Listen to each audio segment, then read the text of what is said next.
first off, let me make sure I can advance slides. There we go. Our first question is, what does the vaccine do? So this is SARS-CoV-2. This is the virus that causes COVID-19. And all around its surface are what's called the spike protein. The spike protein is this little tiny protein that it uses to get inside of your cells. So viruses, as a concept, will inject their genetic material inside of your cells and then use your cells to replicate over and over and over again. And then those viruses that get made by your cells go out and infect the other cells in your body. And the spike protein is central to that for SARS-CoV-2. Without the spike protein, you don't have SARS-CoV-2. It could not replicate, it could not hurt you. And what the vaccine does is it prints out, it effectively fills your body with a lot of copies of this spike protein. Now, the spike protein is essential for SARS-CoV-2, but by itself, without the rest of the virus, it can't harm you. So basically, by filling your body with a bunch of copies of this spike protein, it effectively prints out a lot of wanted posters, telling your body, your body's immune cells what to look out for. And by filling your body with these wanted posters, your immune cells are able to recognize that that structure, that spike protein, is a foreign contaminant. And thus, the next time that they see it, they're a lot more likely to initiate an immune response and prevent the virus from replicating further before it can do any real harm. So many vaccines only have a single dose, like the Johnson & Johnson vaccine. A few vaccines that you've probably received are the mRNA vaccines, and those actually take 2 doses. The first dose is your body's ostensible first exposure to the spike protein. So this is the first lesson for the immune cells in your body on what to look out for in the event of infection.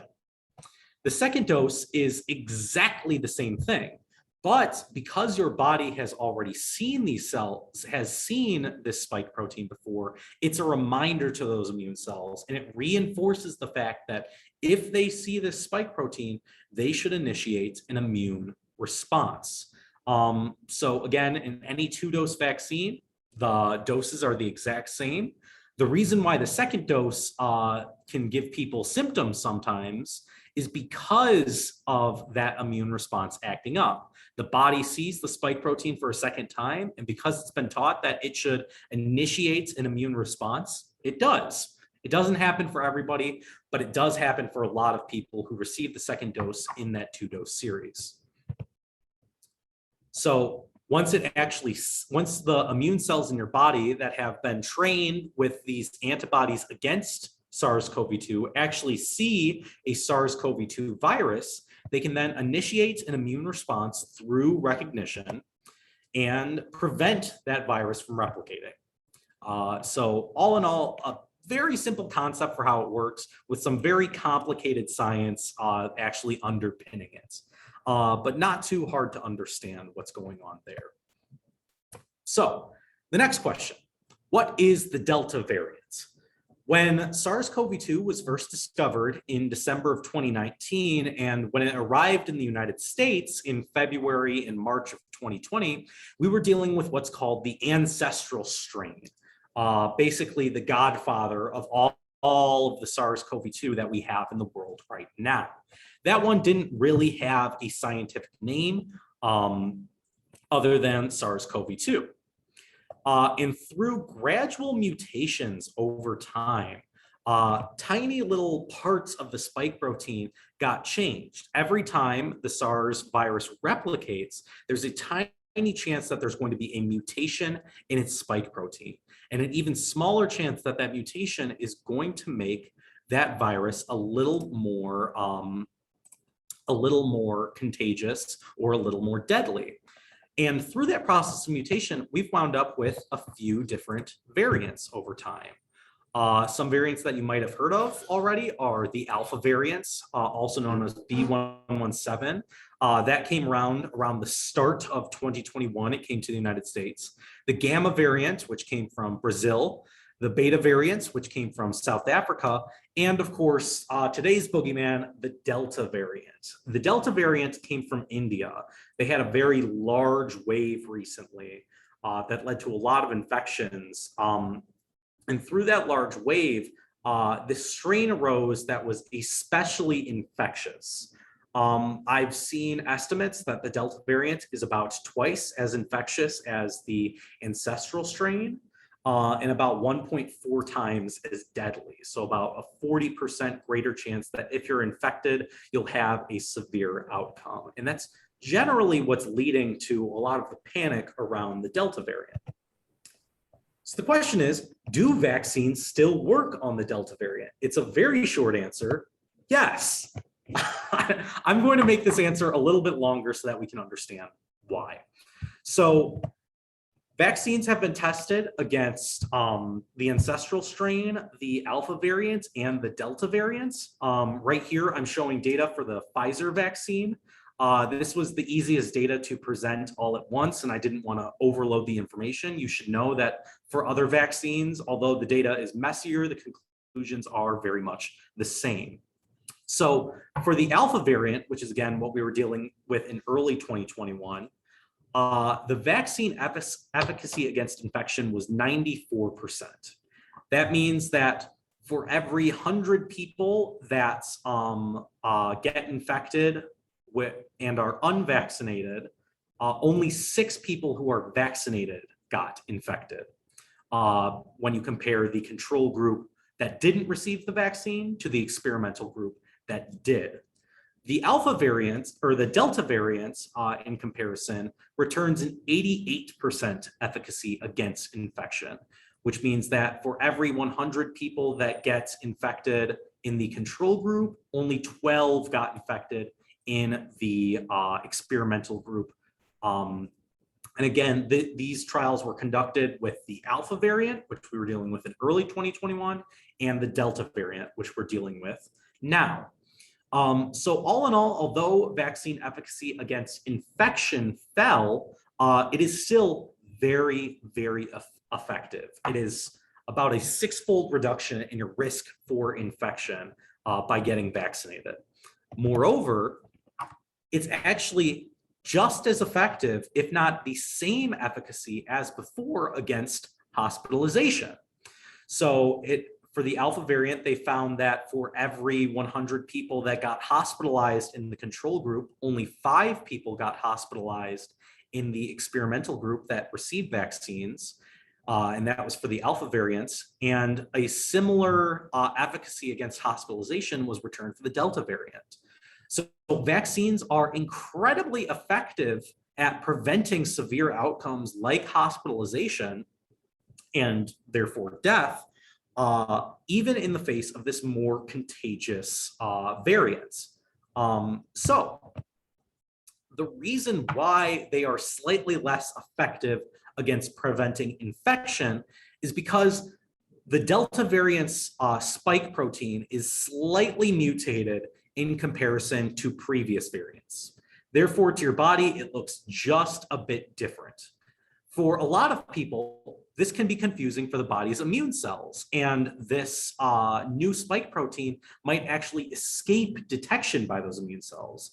But for the vast majority of people that have been vaccinated, the immune cells are still very much able to recognize the Delta variant as SARS-CoV-2 still and initiate the proper immune response. So again, there are reasons why it is slightly less effective, but it is still very effective against even this more contagious variant. So how do we stop the Delta variant? The Delta variant has led to a pretty big increase in cases over the last couple months. And our public health response is effectively threefold as it stands right now, or 2.5-fold. We'll get to why 2.5 in just a second. But the first step, get lots of people vaccinated. If you have a large majority of people vaccinated, we saw that vaccinated people are a lot less likely to become infected. That also means that they're a lot less likely to transmit the virus further. So the more people are vaccinated, the less opportunity the virus has to spread throughout our communities. And that's especially true for very low vaccination rate populations in the United States right now. So if we currently look, I believe this number still holds.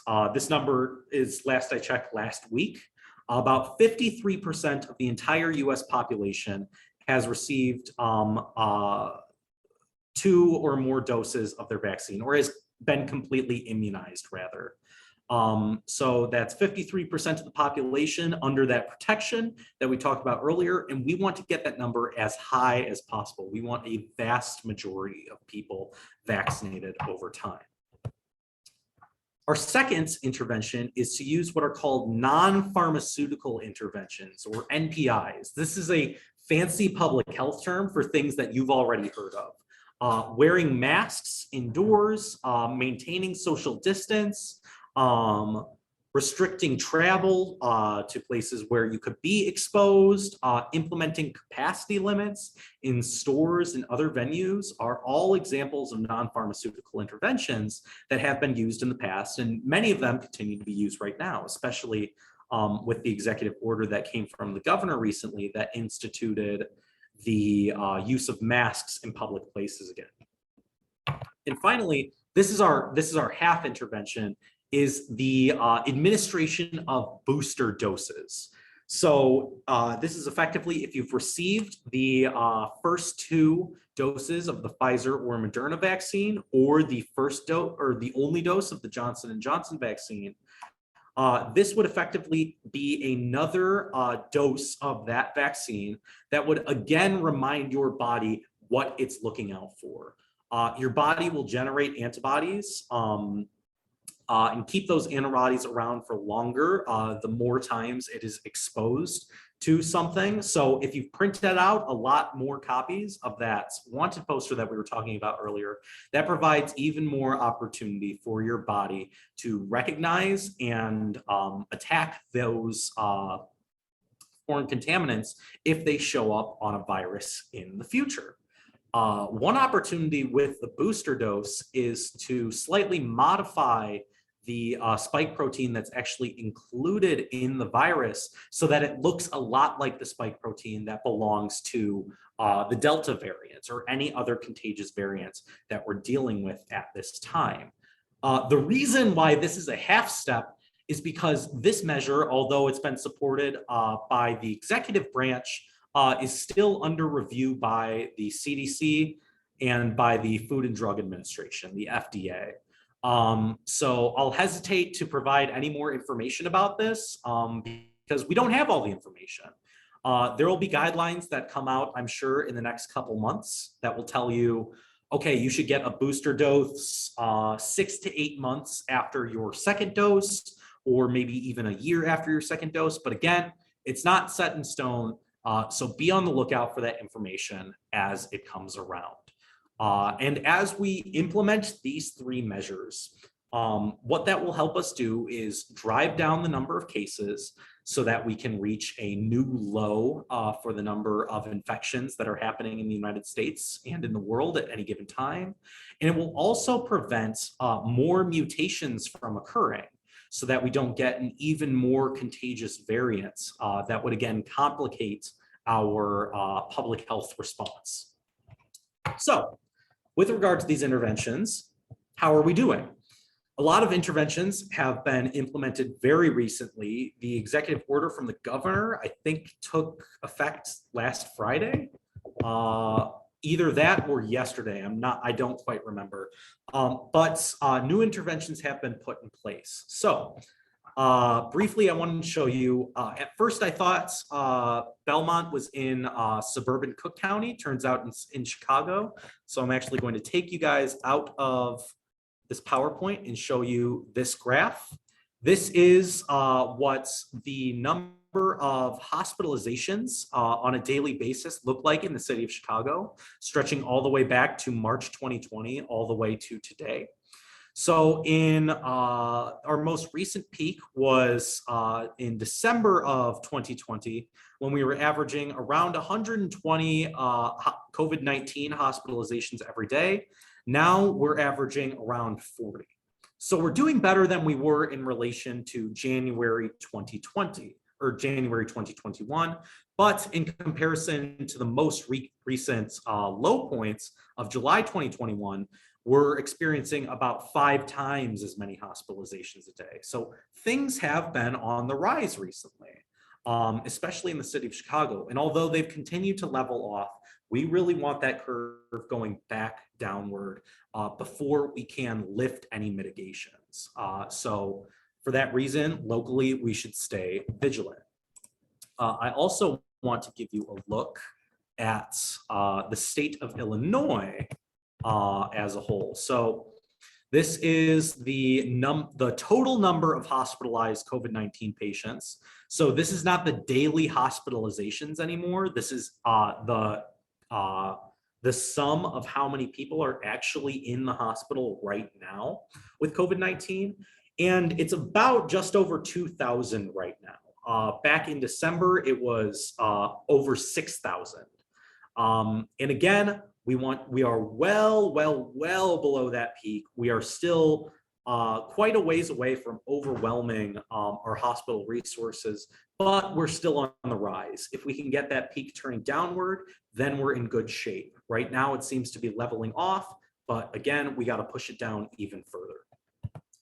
And finally, when you look at the total United States, again, this is all hospitalized COVID-19 patients, everybody that's in a hospital bed right now.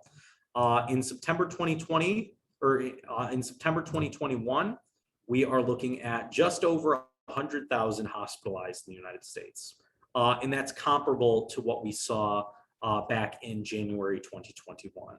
So things are pretty scary around the United States. But these interventions that we've used, including vaccines, have worked in the past, and they will only become more and more effective as more and more people get vaccinated.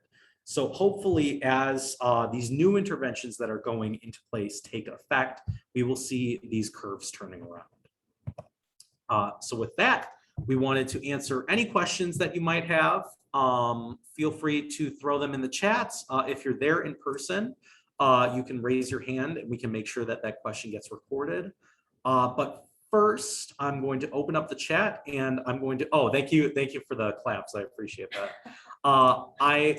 And we're also going to bounce this around between myself, Catherine, Nick, and Elijah, in case one of us feels best prepared to answer that question. All right, thanks, Reese.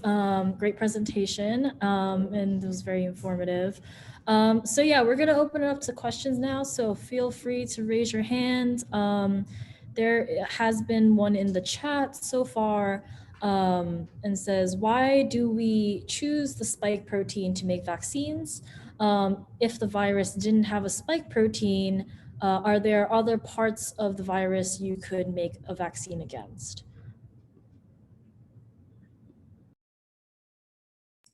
Does anybody feel prepared to answer that? I can start off. Yeah, go for it, Kat. So yeah, I think the easiest answer is to say that the spike protein is required for the virus to enter your cells. And so you kind of want to attack at, the earliest point possible.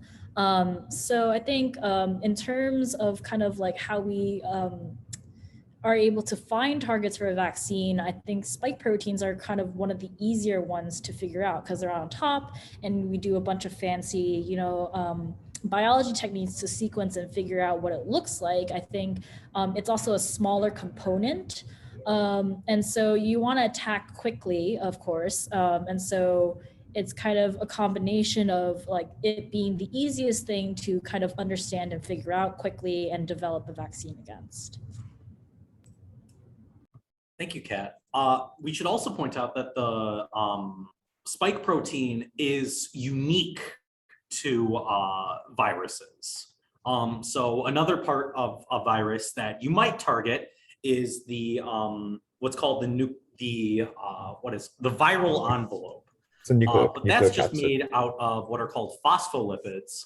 And those can be found in basically any living cell. So you want your immune response to be very specific to the thing you're targeting. And the spike protein is a really good candidate for that. All right. Sorry, Nick, did you have something to say? I did not hear you. Oh, the viral envelope is the nucleocapsid. So that's also a viral specific protein that has been used to target in other vaccines, but just not this one. Okay, great. Thank you. Moving on to the next question. Is this booster shot still being recommended for all people? Should we use these doses instead to vaccinate more people globally with at least one dose instead of focusing our efforts on giving booster shots to those who already have been vaccinated? This is like a twofold question, so we can take this slowly. So this is a measure of international policy, right? And personally, I have my own opinions about what we should be doing with our vaccine doses. I do think personally that we should be distributing them to more people worldwide so that lots of people worldwide can get their first dose. However, if in the United States, the federal government decides that, yeah, they're going to pursue a strategy of booster doses, I think that it would be in everyone's individual best interest to get those booster doses so that you yourself have the best protection possible. So if there is a booster dose made available, I would encourage you, don't feel guilty for getting a booster dose. That's exactly what you should be doing. So again, this is not a personal decision. This is more of a public health decision that's on the shoulders of the World Health Organization, the Centers for Disease Control, the federal government, the UN, etc. Why don't we look at, I see Rita and Perry. If you want to ask your question, that would be great, and then we can return to the chat. Okay, can you hear me? Okay. We've had friends who have had cancer that have had their third dose, and we're wondering, is that the booster dose or just a third dose? And we also know a few people who are related to cancer patients who have just gone without the doctors telling them to get it. And we're just wondering, are they getting the right dose, or should we all be waiting for what they call the booster dose?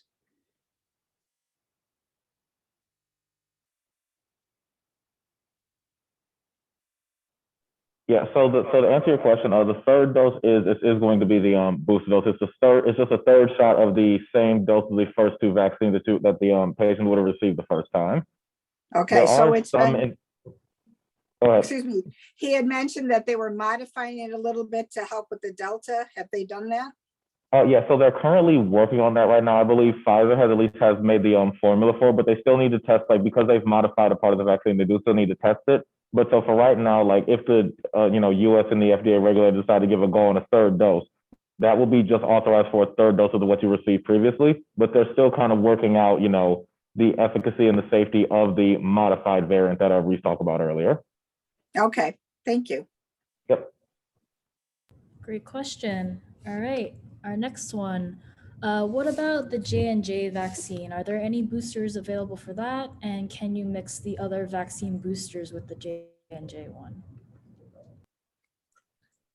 I can answer this one. So as with all of the other vaccines, including Pfizer and Moderna, there are going to need to be clinical trials for a booster dose. For the J&J vaccine, this booster dose will actually just be a second dose because the initial vaccine series is just one vaccine. But as I said before, there aren't a lot of specifics out there yet, not a lot of specific guidances. We will make sure that that information is shared with you guys at the Belmont Center and anybody else. I'll make sure that any emails are out there so that when a guidance is issued, you guys will be the first to hear about it. But yeah, unfortunately, that question is up in the air. Yeah. Okay. Can you define exposure, infection, and infectiousness? I can take over this one. So really, it depends on who you ask. But for the most part, you can really break them down into three separate categories. The first, exposure, is just how often you've come in contact with the virus. It's how many times you breathe it in, but it hasn't actually taken a foot inside your system, hasn't actually infected you. Which leads to the second definition, which is infection, which is, have you developed an infection? Have you developed symptoms? Are you coughing? Even if it's a mild infection, that's still an infection. And then infectiousness is your transmissibility. How much virus are you putting out into the system? How likely are you to pass this virus on to someone else?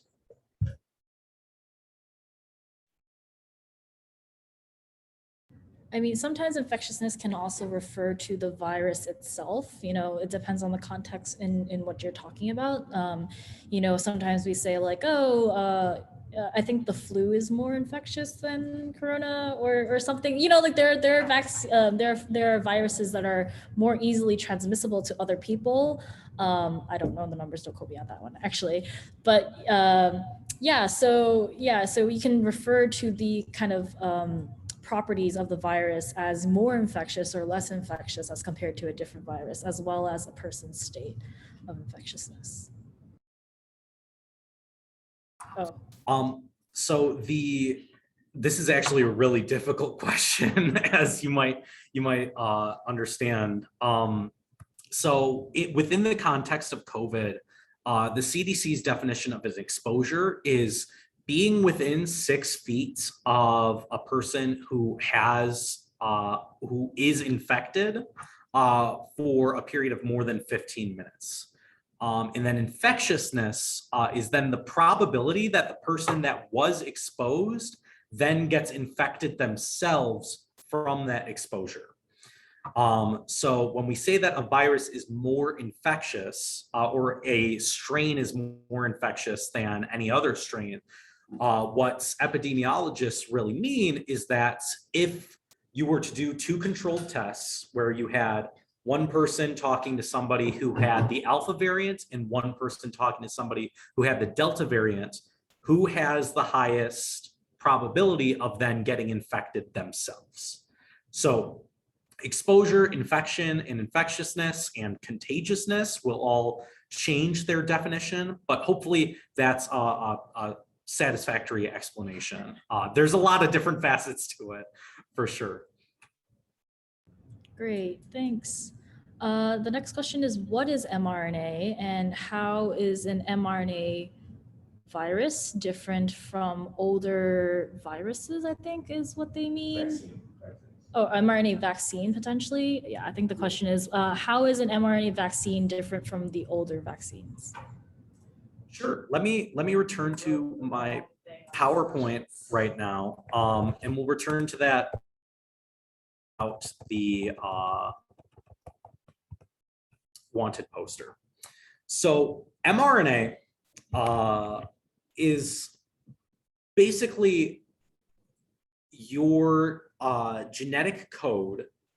What goes between your genetic code and what it gets translated into. So your body is made up of proteins, and those proteins are translated from mRNA into protein. So mRNA is sort of like a blueprint for how something is made. mRNA vaccines work by using your body's own machinery to make lots of copies of this spike protein. So in the past, what are called adenovirus vaccines would use a different kind of virus, one that can't make you sick, to fill your body with these proteins. And mRNA vaccines will instead use your body's own translation machinery to make that happen. So really, the only difference between an mRNA vaccine and a more traditional adenovirus vaccine is what's printing out all of these wanted posters. Is it a molecular printer like a virus, or the molecular machinery that's in your body?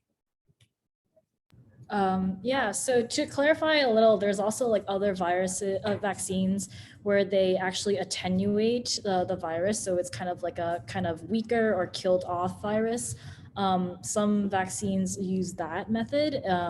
This new mRNA vaccine technology, yeah, uses this intermediate between your DNA and the end product, the proteins, as like kind of a template to replicate and let your body respond to it naturally. So it doesn't infect you in any way because it's not replicating the virus's genetic code, but it is only replicating a small part of it. So it doesn't actually infect you like a more traditional vaccine might if they like replicate it. If they use the vaccines using the old or like dead viruses, like they can't, in those cases, they still can't infect you, but they're not using live.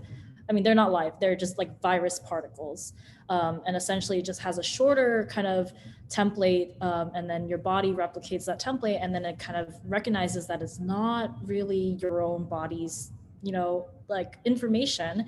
And so your immune cells then learn how to attack it and produce antibodies. So yeah. I muted myself. Okay, the next question is, I heard about some people who got the J&J vaccine, then later getting the Pfizer or Moderna as a booster. Is this safe or recommended? I'd say currently not officially recommended by any government agency, mostly because we just haven't tested it out. I'd say we will not recommend that and just follow what the CDC, NIH, or whatever governing body says to do. Okay. Next one. What makes the Delta variant more transmissible? And are there new variants becoming more transmissible because of the same mutations or mutations in different ways? I'll go ahead and take this. So again, you guys are asking difficult questions, but it's okay.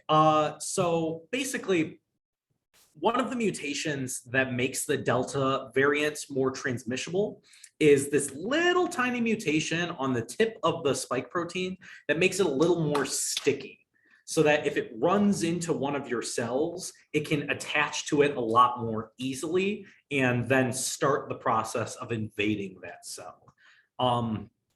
It is way, way, way more complicated than that. But stickiness is basically what it comes down to, is how probable is it that the virus will land on one of your cells and actually attach to it and start the process of infection. As for whether or not the same mutations are happening in different variants, the Delta variant was actually colloquially referred to as the double mutation variant because it had two different mutations that had been seen in other variants, but not together before. So a lot of the time that does happen. It's just a process of natural selection, basically, to see which mutations will work on their own, which mutations will work together with different mutations. And ultimately, just whatever is the most infectious is what nature is going to tend towards. More or less. So in the future, we could see a variant that has an entirely different mutation that hasn't been seen before, that could cause far more infectious and or deadly cases. Yeah, to add on to that, that is true for any virus. The spike protein does, or parts of the virus does change as it replicates into people's bodies, and that's why getting our vaccinations are so important, because having lower levels of having less people get infected, therefore less virus to replicate, leads to a lot lower probability of having any other type of kind of variants popping up.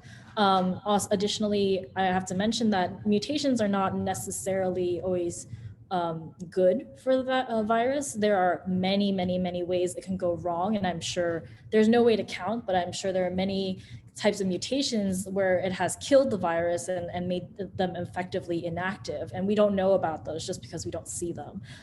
So, you know, the mutations can go either way. Most of the times it goes poorly for the virus, but sometimes, you know, they go well and they actually become better at being viruses.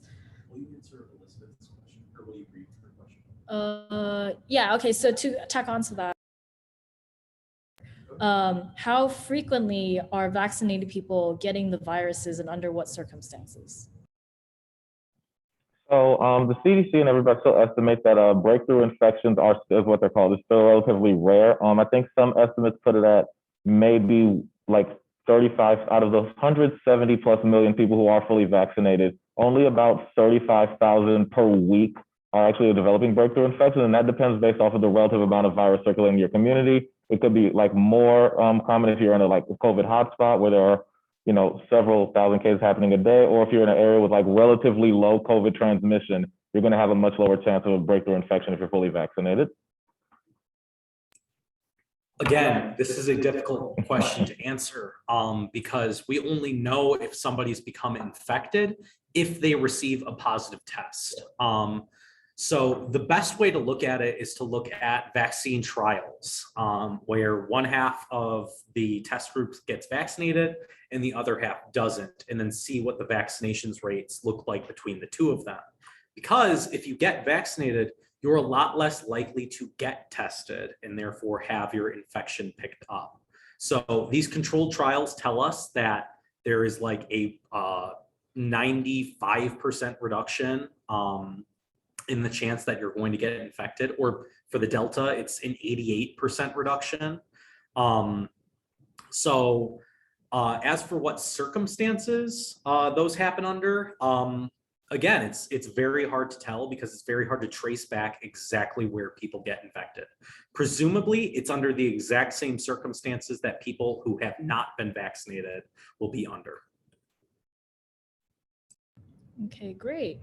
The next question is it known what amount of virus is required to cause an infection? So I can try to answer that one. That's quite a tricky question, primarily just because I don't think there's at least as far as I'm aware, there's no definitive quantity that we know. It's like 2 coughs in the face will get you a virus, whereas 1 cough won't. What determines whether you're infected with a virus or not depends on a couple of factors, really. The first we've covered previously in this discussion, which is the infectiousness of the virus, as Reese put it, how sticky it is to your cells. But the second one is how much of it goes into your system, and if that's quickly enough to overcome your immune response to it. So there's a lot of kind of very jargony terms which are thrown around in papers like CT values and things like that, which are an estimate of how much virus is in specifically the nose and lungs of infected people. But the short answer is, in terms of day-to-day situations of dinner with friends or meeting up with family, there's no direct answer of how much is enough to get you infected. Yeah, so they have like a concept called viral load, and that's kind of this number or estimate of how much virus particles are technically needed to infect you. But again, it is dependent on the person, because how your immune response interacts, how your immune response responds to your body. But in general, the higher number of viruses or higher number of viral load needed to infect you, the less contagious or infectious this virus actually is. Because if it needs more, then you need more viruses present in your body trying to infect you and having more copies of this virus in order to get you sick. The less that number is, the less the viral load, the less virus particles need to be present in your body to get you sick. And that's usually a low viral load is very concerning and highly infectious virus, because you don't need that much. But yeah, in terms of a range, it's kind of hard to say, and also, depending on the stage of infection you're at, or kind of how close you are, how you respond, or like just the other person, how long you were exposed to this virus. Those are all kind of will eventually come to determine how infectious, if it's possible for you to get an infection. Will you be infected, or will you show symptoms? Those are all factors that's hard to predict. Okay. Sorry, go ahead. Yeah, I was also just gonna tack on, it's not 100% guaranteed either. If one viral particle enters your body, that you will actually become infected. It could pass through your body without attaching to a single cell, and then be killed by your digestive tract. It could be killed by your own immune system before it has the opportunity to infect you. So one virus is enough to give you an infection, but it's not necessarily guaranteed that it will happen. Some interventions, like wearing masks, actually will reduce the probability that a high number of viruses will enter your body. And generally, the higher number of viruses enter your body, the more likely you are to have an infection that balloons into a very high viral load.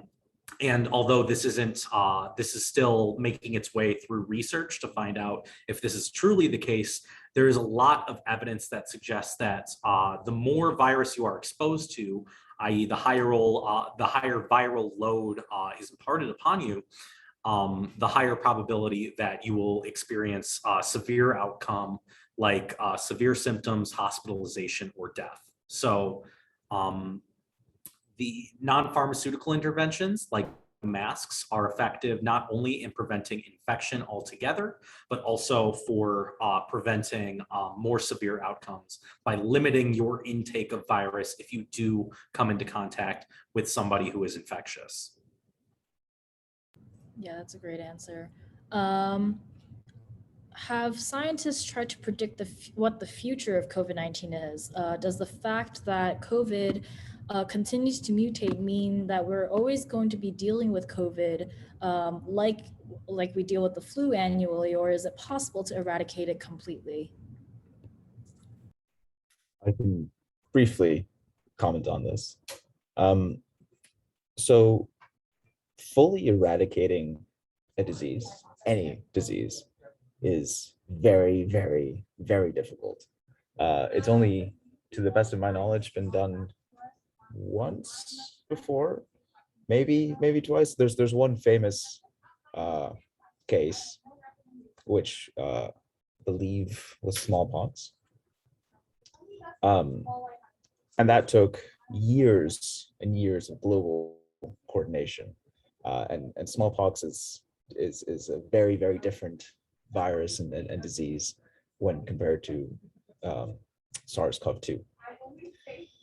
So there's a fairly high chance that we're never going to fully eradicate COVID. That would require vaccinating everyone in the world in a quick enough time that the vaccines are effective against any sort of variant that might arise from it.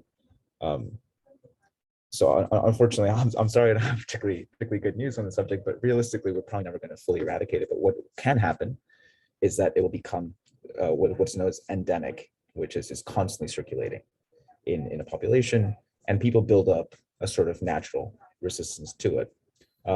SARS-CoV-2 is a coronavirus, which is the same as a lot of our common colds. Those may have affected us a bit more strongly when they were first introduced into the population, but now they've become something that you catch and you don't really worry about because there's enough natural immunity, either vaccinated or just immunity in a population, that it's not really a huge issue. So if you're talking about total eradication, probably not likely. Can it get better? Absolutely. But that requires us coordinating in kind of non the other term, kind of like masking and hand washing and social distancing, as well as getting vaccinated when you should, to protect not only yourself but your community and reduce transmission. Yeah, as Nick pointed out, a post-COVID world is 100% possible. Whether that means there are no viruses circulating on the earth at all, like there is with smallpox right now, or that means that infections are rare enough that they can be managed on a local individual basis, is basically up to what happens. What's really important to point out here is that it is very unpredictable what is going to happen. And if anybody tries to tell you that they know exactly what's going to happen, that COVID is going to be around forever, or COVID is going to be gone within the next year, they are probably lying to you and or trying to sell you something. So just be very careful with people that are making very accurate predictions. Even in epidemiology, we have wide margins of error. And that's very important. Yeah, I think most of the common diseases we know about, they become less and less common. So like, yes, like an endemic virus. So, or they become something we know how to manage and treat very quickly. For example, measles is something that we all get vaccinated normally under the normal course of recommended vaccinations throughout childhood. We take the MMR vaccine. And you are protected against measles. However, some people who can't be vaccinated or aren't vaccinated can end up getting measles and causing a small outbreak. And you'll see in the news occasionally that there are measles outbreaks in some towns, and that's definitely possible. And that is probably what will happen with COVID. We'll get to a point where most everyone is vaccinated to the point so it's not burdening our healthcare system.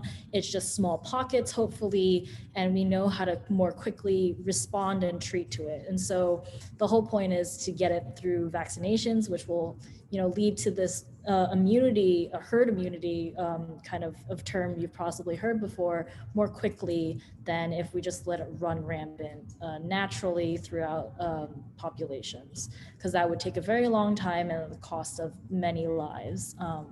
So it's very likely it's here to stay, unfortunately, and maybe we'll just be better and better at treating it. Okay, so the next question is, all right, how would we know if we start building a natural immunity, and on what time scale does this happen on? All right, so as with many answers that you've heard today, the question is, the scientists aren't very sure. Natural immunity may or may not be as strong as a phenomenon as has been promised previously. So for instance, if you were to get infected today, and let's say that you weren't vaccinated, it's hard to say how long, if you recover from that infection, you still have antibodies against reinfection. And we're seeing that reinfection for people who have already been infected is more and more common, especially among the unvaccinated. This is actually why people that have been infected already and have a documented case are still encouraged to go and get vaccinated, because as far as we can tell, vaccination confers a lot greater immunity that sticks around for a lot longer than natural infection.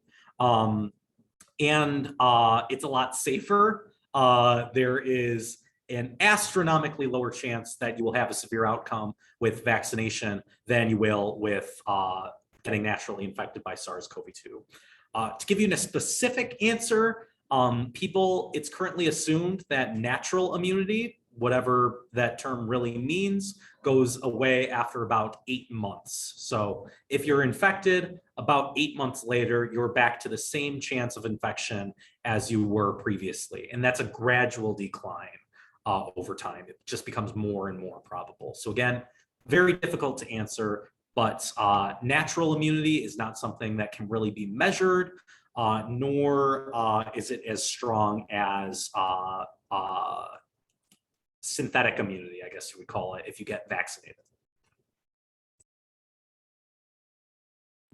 Okay, yeah, and another thing to add is that that with vaccines, you get immunized but it's controlled. And so what Risa said is correct. But another thing is that we know what's going to happen with a vaccine. And we also know that there's no possible way that you're actually getting infected with the virus, because that the vaccines don't contain any viral particles, like any live virus particles.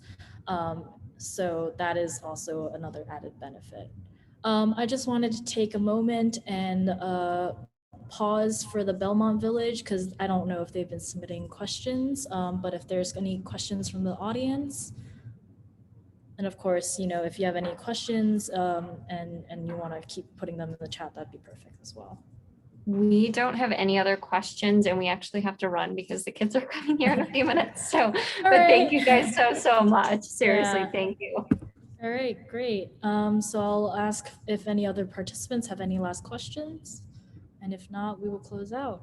I can just tell you that I belong to North Shore Village, but it's a virtual village, not a physical place. But we got a memo that this is going to be offered through our Wise Up Wire. So it doesn't look like, it looks like there's more of you than of us, but it's been very interesting. I am a nurse, and so I've been asking sort of maybe more technical questions than you wanted to get out of a general audience. But also, I guess, just it seems as though we're just going to have to sort of accept the fact. I mean, if we can accept 60,000 flu case deaths in a year or in a bad year, and 12,000 in a regular year, it seems like we can kind of maybe get our heads around, at least with COVID-19, it being endemic, and we'll have a certain amount of infectivity within the population, and certain populations will be more vulnerable than others once we get the vaccine, the better immunity out to the larger population through the initial vaccination process. I grew up in the era of sugar cubes for